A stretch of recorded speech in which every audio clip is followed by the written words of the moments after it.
Yeah. Hello, we're now live. Kamusta? Magandang gabi. Gandang gabi, happy Friday.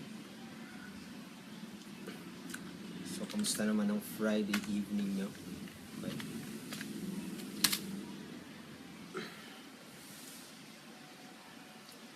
Wow, we're building an audience for you.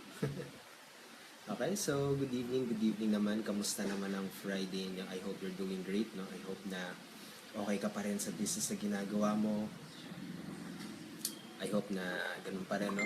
Still doing your best para sa pangarap mo, ginagawa mo lahat para sa pangarap mo. No, wag kang susuko sa business na ginagawa mo.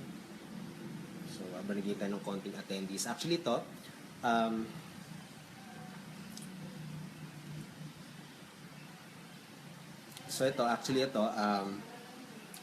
bago noon, no, actually ito, napa-live lang din ako, no, para at least makapag-connect sa inyo, no, makapag-communicate sa inyo kung meron man kayong questions tungkol sa business nyo. Okay? So, mga ganun bagay, baka may questions kayo tungkol sa negosyo nyo na pwede pa akong maitulong dyan sa ginagawa nyo, baka parang Q&A, no, parang ganun. Pero, sabihin natin, habang wala pa kayong questions, no, at saka habang nag-build pa tayo ng audience tungkol dito sa live coaching na to, gusto ko lang din mag-share sa inyo, no, ng mga bagay na katulad. Kasi, actually ito, nung nagsisimula ako, naalala ko lang talaga na talagang sobrang stress ako ng mga panahon na yun, no? At sa tingin ko mga ano yun, mga early 2013 siguro. Okay, thank you sa likes, no? Thank you sa likes. Yan si Johnny, nandito na pala si Johnny. Ayun. So, noong mga early 2013, talagang wala pa akong kaalam-alam sa ganito. Wala pa akong kaalam-alam sa pagninegosyo, pagdating sa online business. Talagang alam mo yun, sobrang nakaka-frustrate at nakaka-stress kasi kahit na alam mo yun, kahit na sobrang puyat ka na, no? Kahit pinagpupuyatan mo na yung business mo, yung pangarap mo, okay? Wala pa rin nangyayari. Okay? Wala pa rin nangyayari, walang resulta nangyayari. So, ayun. So, ayan, thank you, Angel ba? Okay, Johnny, happy Friday sa'yo, Johnny. Wow, day off mo pala ngayon. So, yun, no? Kaya nung nangyayari yun, nung wala akong makuhang resulta, talaga nakaka-frustrate siya kasi parang alam mo walang nangyayari sa negosyo ko, walang progress, mga ganong klase mga bagay. At alam mo naman, kapag walang progress, 'di ba, minsan nakaka-stress talaga siya. Na parang iniisip mo na parang walang nangyayari. Yung ganong klase mga bagay. So, paano 'yun, no? Paano kapag ganun yung naranasan mo? Sino kaya dito, no, sa audience sa nanonood? By the way, no, habang wala pa kayong questions, no, feel free to leave questions below, no, para masagot ko rin, no. Kasi actually itong mastermind na to, okay, ginagawa ko to para at least makapag-communicate sa inyo, makapag-connect sa inyo kapag may mga remaining questions kayo, no? Parang at least masagot ko agad, no? Parang nilalaan ko tong oras na to para sa inyo. Okay, kasi kung yun na nga, kung nakakausap niyo ako sa Facebook, minsan ang tagal ko mag-reply, minsan isang araw pa, no? Next day pa, no? So, parang at least ito, no, itong panahon na to, at bago mag alas 9, bago mag alas 9, no, kasi mamaya may training webinar ulit. So, yun, sino yung dito yung ganun, no? Sino dito yung nakakaranas na ganun? Yung alam mo yun na kahit anong gawin mo, parang walang resulta nangyayari sa negosyo mo, na parang gusto mo mag-quit, yung parang ganun, gusto mong itigil na yung ginagawa mo kasi talaga nakaka-stress lang siya, sakit sa ulo, yung mga ganung klase mga bagay. No? Kasi kung nararanasan mo yan ngayon, kaya naintindihan kita. Okay, naintindihan kita kasi hindi naranasan ko dati. Okay? Pero ang kailangan mong gawin dito, is mag-focus ka doon sa mga bagay na kontrolado mo. Katulad, paano ba yun, no? Yan, si Jane daw. Siya daw, si Jane. Si G. Kamusta, G? Okay. So, yun. So Jane, okay lang yan, no? Ganun talaga sa umpisa. Talaga ang hirap, no? Ang hirap sa umpisa. Pero, kailangan kasi yung focus mo, okay, mag-focus ka dun sa mga bagay na pwede mo makontrol. Kasi minsan tayong mga entrepreneurs na mga nagsisimula, masyado tayong, okay naman, no? Okay lang naman magkaroon ng okay lang naman na ano ba tawag dito? Okay lang naman na sabihin natin na mag-think big. Okay? Okay lang naman na mangarap ng malaki, no? Kasi dapat naman talaga ganun. Pero habang ginagawa mo yung negosyo mo, kailangan, alam mo yun, makita mo muna yung realidad, eh. Parang makita mo muna yung mga bagay na pwede mong magawa ng paraan. Okay? So katulad dito sa business, no? Kanina may tanong si Jane, ano daw business ko? More on internet marketing ako, Jane, no? Affiliate marketing. In short na nagpo-promote ako ng mga products or business online, no? Online. So, parang tinatarget ko yung mga taong nangangailangan. Okay? Meron akong produkto, tapos tinatarget ko yung mga taong nangangailangan ng produkto na yon, tapos bibili sila. Okay, basically ganun yung negosyo ko. So, dati no, ganun yung ano ko, ganun yung plan ko, no, ganun yung vision ko sa negosyo ko. Pero nakakaasar dun dati kasi, parang nafa-frustrate ako dahil walang nangyayari, no, walang progress, hindi ako nagkakaroon ng resulta, walang kita, yung ganung klaseng mga bagay. So talagang alam mo yun, sobrang stress ako ng mga time na yun. Hindi ko na alam yung hindi ko na alam anong gagawin ko. Okay? Parang naipit ako in short na parang gusto ko nang sumuko. Pero alam mo kasi, kailangan makaproduce ka ng mga mini results. Kasi kapag nakapag-produce ka ng mini results, okay, gaganahan ka sa negosyo mo eh. Magaganahan ka, magkakaroon ka ng mga step by step na pwede mong gawin. Saka gaganahan ka. Okay? Kasi nakaka-frustrate kapag alam mo na nangangarap ka lagi ng resulta, pero hindi mo siya nakikita. So, ang pwede mong gawin is focus on the things you can control. So, nung dati, ganun, lagi ko iniisip, wala akong kita, lagi ko iniisip na gusto kong kumita ng ganito, pero hindi ko kinikita. Okay? Wala akong kitang ganyan. So, hindi ko makontrol yon. Okay? Kapag doon muna ako, masyado akong nag-a-advance, na talagang hindi ko siya nakokontrol, no? So, ang ginawa ko, ang nakokontrol ko, yung mga bagay na, yung mga tao na pwede kong pakita yung mga products ko.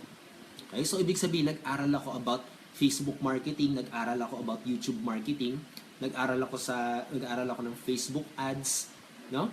So, yung mga ganong mga bagay, no? Dahil doon sa mga bagay na yun, doon ako nagkaroon ng mga mini results. Anong mini results na yun? Katulad, sa YouTube, pwedeng wala muna akong kita, di ba? Pero, dahil sa mga ginagawa kong mga videos, no? Dahil nagpo-produce ako ng mga videos, may mga taong nakakakilala sa akin. So, ibig sabihin, dumadami yung mga nakakilala sa akin, tapos dumadaming prospects ko. So, nagpo-focus ako dun sa mga bagay na pwede kong gawin. Katulad, pwede ako mag-produce ng video. No? So, nakokontrol ko yun. At kapag nakaproduce ako ng video, no? Mayroon akong mini result. No? May nagawa ako sa araw na yon. May nakita akong progress sa business ko nung araw na yon. Okay? So, tapos, nung nangyari yun, nagkaroon ako ng video, okay? Tapos, pwede rin ako mag-post sa Facebook, no? So, Facebook marketing. So, oo naman, no? Kontrolado ko yun. Pwede ako mag-post, no? So, nung nag-focus ako dun sa mga bagay na mga actions na pwede kong gawin. Kasi, alam mo yun, masyado ko nagsistress out, kailangan kumita, yung ganun. Okay? Pero nag-focus ako dun sa bagay na may magagawa ako. Okay? Na kontrolado ko. Okay? At saka dahil doon, dahil nagpo-produce ako ng videos, nagpo-produce ako ng mga post, okay, doon dumami mga prospect ko, doon marami nakakilala sa akin, and in short, no, naging resulta na sila. Okay, pero of course, hindi naman ganun kadali yon kasi may mga tao rin nagtatanong sa akin tungkol sa products ko, may mga tao nagtatanong sa business ko, no? Yung ganung klaseng mga bagay. So, nangyari yun, medyo na-frustrate pa ako ng ganung klase. Okay, ganun, na-frustrate ako kasi, ayun hindi ko alam kung paano kakausapin yung prospect na, hindi ko alam kung paano i-close yung sale. Okay? So, nangyari, nung kinakausap ko na siya, yun ba, actually, yung isa ko pang frustration dito, okay, nung nagsisimula pa lang ako, nung may kumakausap na sa akin, nakatulad, sinasabi na, nakita ko yung video mo, okay, kasi sa totoo lang, yung mga gano'n, no? Tapos, nung kinakausap ko na sila pagdating sa business, sa totoo lang, medyo na-frustrate din ako, kasi nangyayari, konti pa lang pala yung prospect kong yun. Okay, so nangyayari, itong isang prospect na nagtatanong sa akin, okay, sobrang valuable niya sa akin. Alam mo na parang ayaw ko ma-reject. Okay, ayaw ko ma-reject kasi kapag na-reject niya ako, wala na akong kakausapin, no? So anong nangyari, nag-focus ako dun sa, kasi kapag hindi ko na makokontrol yun kung ma-reject niya ako kasi malay mo, diba, hindi naman pala qualified na tao yun. So nangyari, nag-focus ako dun sa mga bagay kung paano ko ba mapaparami yung pipeline ko, no? Kung paano ko pa mapaparami yung mga prospect ko. So yan. Inaral ko naman is Facebook ads, no? Inaral ko yung Facebook ads saka yung pagka-qualify, no? Pagka-qualify is yung paggamit ng landing page, okay? Yung mga tinuro ko sa mga coaching natin dito sa Facebook Live. Kung hindi mo pa nakikita yun, scroll down mo lang yung profile ko para makita mo kung paano siya, no? So yun. So nag-focus ako most of my energy, no, buong araw ko, doon ako naka-focus, no? How can I reach more people? Doon ako naka-focus kasi yun yung bagay na talagang nakokontrol ko.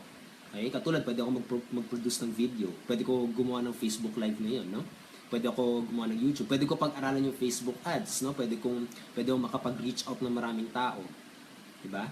So, yun yung pwede mong gawin, no? Kapag talagang ganun yung pakiramdam mo, yung naiipit ka na hindi mo lang saan ka pupunta, no? Dahil wala kang makuha resulta. Kailangan, you have to look for those things na makokontrol mo.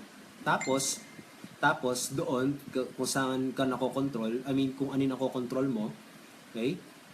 Ang gawin mo doon is makapag-produce ka ng mini results doon. Kasi kapag nakapag-produce ka ng progress, gaganahan ka gawin yung negosyo mo.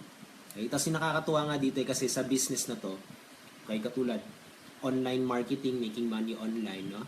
Kailangan talaga makita ka sa authority, no? Authoritative figure. Paano mo gagawa yun? By sharing value, no? By sharing value, sharing teachings, okay? Inspire mo sila, ano pa yung may tutulong mo sa kanila.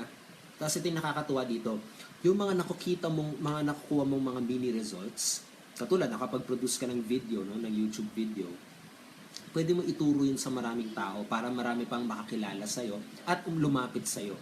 Okay? Ganun yung mga umpisa ko eh. Basta totoo lang, ito kanina si Johnny yan, may question si Johnny, ano yung una mong ginawa at mga ginagawa mo araw-araw na start ka dito? Yun, actually Johnny, ganun ginawa ko. Nung umpisa, nagpo-produce ako ng videos talaga. Katulad, nag-aaral ako, actually hanggang ngayon, no? Kung ano yung ginagawa ko, nagsisimula pa lang ako, yun pa rin ang ginagawa ko hanggang ngayon. No? Nag-aaral ako, nagbabasa ako ng books, nakikinig ako ng audio program, tapos gumagawa ako ng video tungkol doon. No? Tapos sinasabi ako sa nilang call to action, i-click yung link sa baba kung gusto pa nila matutunan yung mga bagay na yun. Tapos nandun yung landing page ko, nandun yung website ko.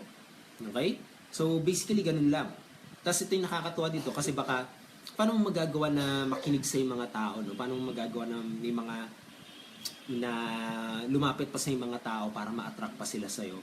Is yun na nga, yung mga mini results na magagawa mo. Katulad, pag-produce ng video, pwede mo ituro yung mga tao. Pwede mo Pwede mo turuan yung mga tao kung paano gumawa ng video. Kung ano yung pwedeng sabihin sa video. No? Anong strategy pagdating sa video. Pwede mo ituro yun kasi alam mo, ang daming mga tao na hindi pa nila alam yung mga ganong klase mga bagay. At saka, kapag nakita ka nila, no, na nagtuturo ka ng ganon, magiging followers mo sila, no, makikinig sila sa'yo. Okay? Kaya yun kahit hindi mo pa pinag-uusapan yung income results, pero yung mga mini results na gagawa mo, katulad offliner ka, no? Offline marketer ka, or offline networker ka, no? Pwede ka magturo tungkol sa paano mag-invite. Ganun. Sabihin natin, sinubukan mo mag-invite kanina, kakasimula mo pa lang, na-reject ka, no? So, pwede mo ikwento yun sa video kung ano yung nangyari. Diba? Parang ganun klaseng mga bagay. Tapos, pwede mo silang i-share, no? I-share kung ano yung kwento mo doon, no? Tapos ano yung pwede mong gawin next time, yung mga ganong klase mga bagay, no? Kasi fina-follow nila yun mga gumagawa ng action. Okay? Kasi yun, habang gano'n, no? At least may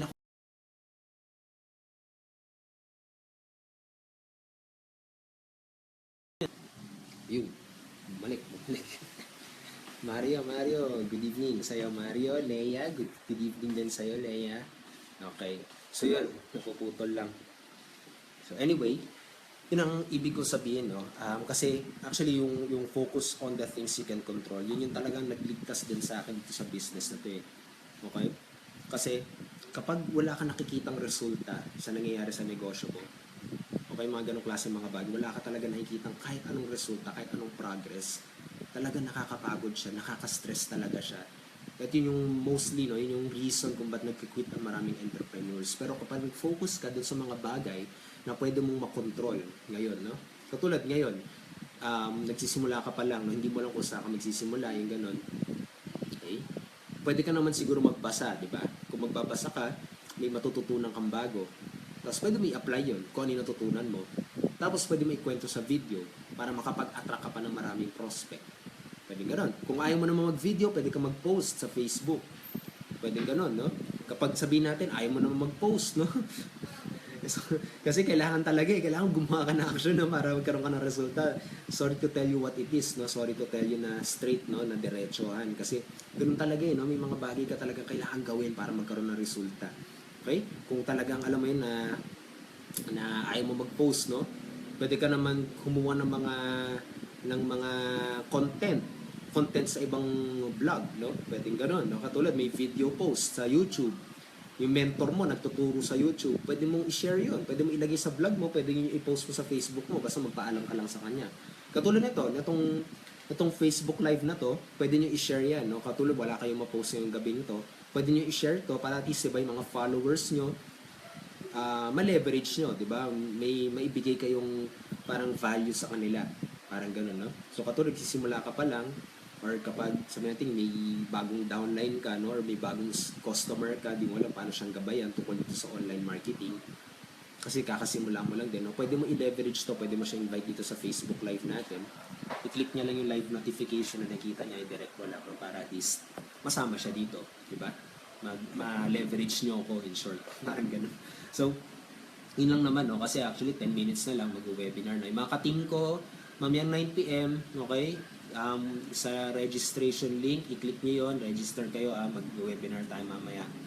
Tapos, kapag hindi naman, i-message mo, i-comment mo lang dyan, ng I want to learn or I want to join the webinar, no? Bibigyan kita ng link kung saan ka maka-attend ng libreng webinar na yun, no? Training tungkol sa financial yung pag-uusapan natin mamaya. Okay? So, yun. So, basically, ganun, no? Yun lang naman ang gusto ko i-share sa inyo kung paano ko nagsimula, kung paano ko nasolusyonan yung ganong klaseng pakiramdam. Okay, kanina nag-message sino nga ba yun? Kanina may nag-message niya. Ayan, si G, no? Sabi ni G kanina na experience daw niya yun, no? So kapag nasa ganung kang klaseng state, no? Nasa ganung kang klaseng state na walang nangyayari sa business mo, walang progress nangyayari, yun yung pwede kong i-share sa'yo, no? Yun yung pwede kong ibigay na advice sa'yo. Focus on the things you can control. Okay? Tapos, doon pa lang, doon sa bagay na nakokontrol mo, okay? Mag-build ka doon. Okay? Tapos mag-isip ka doon sa bagay na pwede mong kontrolin, paano ko magagawa yung goal ko gamit ito? No? At online seller ka. Ang pwede mong magawa siguro is yun, kumausap ng mga tao. Diba? So, at least, may starting step ka, no? Kung paano. Sa landing page o squeeze page, one-time payment lang ba yun, Coach? Sabi ni Johnny. Depende sa landing page na bibilin mo, no? Yung akin kasi optimized press siya, one-time payment lang siya, pero ano siya, 8,000 pesos yung bili ko doon. Pero maganda naman, no? Kung nakita mo na yung landing page ko, okay naman, di ba? Ang ganda tignan. May iba naman monthly. Kasi sa totoo lang, ang landing page, medyo pricey talaga kasi yan. Dahil napakahalaga talaga yan sa sa internet, sobrang halaga talaga niyan, pati autoresponder. Okay? So, napakahalaga talaga ng mga tools na yan, kaya medyo pricey talaga siya. Pero kung makikita mo naman yung importance, di ba? Ang dali lang, in short, ang dali lang. Kapag magbebenta ka, i-email mo lang sila ng isang blast, malalaman agad nila ng binibenta mo. Tapos, hindi mo na kailangan mag-qualify, no? Hindi mo na kailangan intervene pa yung prospect mo kasi dahil sa landing page, naka-qualify mo na siya. Diba, nalalaman mo na interesado yun. Dahil hindi naman basta-basta maglalagay yung tao ng information, diba, sa internet. Doon pa lang maka-qualify mo na. So, hindi ka na yung alam mo yung gagawin mo pa yung FORM, yung form, no? Yung, kamusta ka na? Kamusta yung pamilya mo? Ganong klase mga bagay, mga old school na tinuro. So, ayun. Johnny, depende sa landing page na pipiliin mo. Yung pwede kong i-suggest yung optimized press, yung ginagamit ko. Pero sa team natin, meron yan, ha? May landing page tayo sa team natin. Sa IM, sa business section, Johnny, meron tayong libre doon, website creator. Okay, i-request mo lang doon. Okay.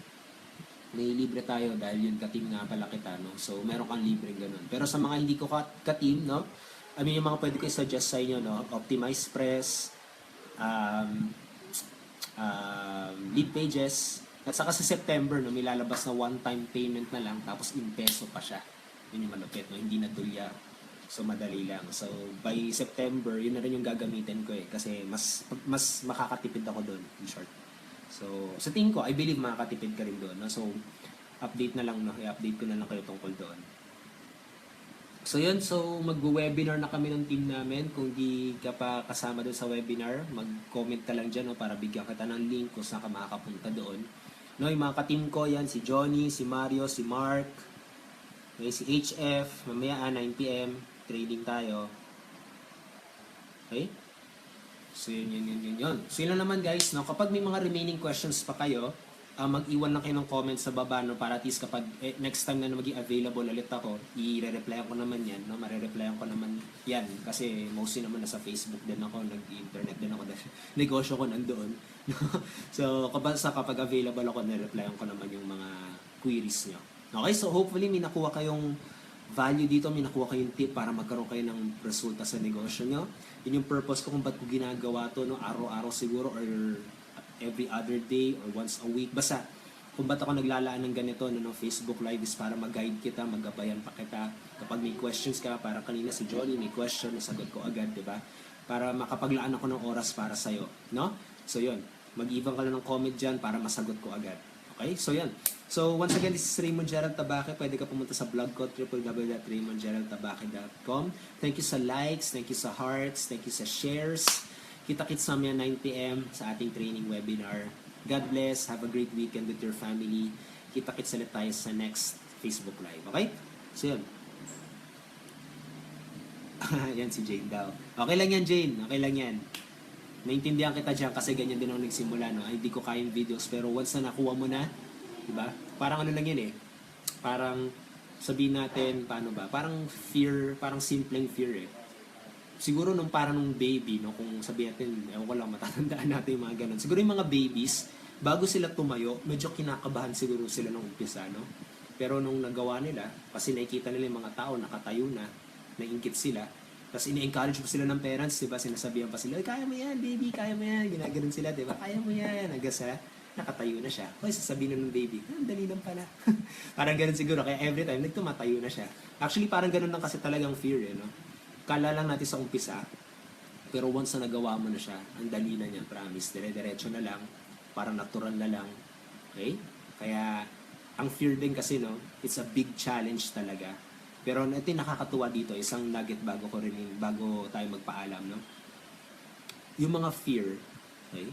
Yung mga fear na nararamdaman mo, yan yung papunta doon sa success mo. Kung ba't mo nararamdaman yan? Kasi china-challenge mo yung sarili mo na mag-expand ng comfort zone mo. Okay? Ibig sabihin, nag-iisip ka ng mga bagay kung paano pupuntahan yung goal na yun. Tapos sinasabi na bigla kang nakarangan ng fear mo, no? Yung isang fear na yan, yan yung stepping stone mo. First step mo papunta dun sa goal mo. Okay? Kaya it's your action, it's your decision kung ano gagawin mo doon. Kung lalayuan mo na lang ba, mag-walk out ka na lang doon, o gagawin mo yun papunta sa goal mo. Of course, syempre, lagyan mo rin ng common sense, di ba? Syempre, dapat papunta sa goal mo. Kasi mamaya, sabihin natin, iskinitang maliit, di ba? Tapos, ang dilim. Tapos, sinabi sa'yo, ay, fear naman pala sa going to my goal.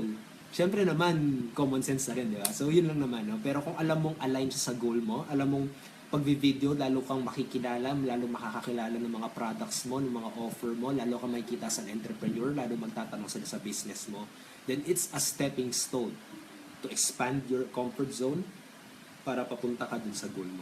Okay, so I hope na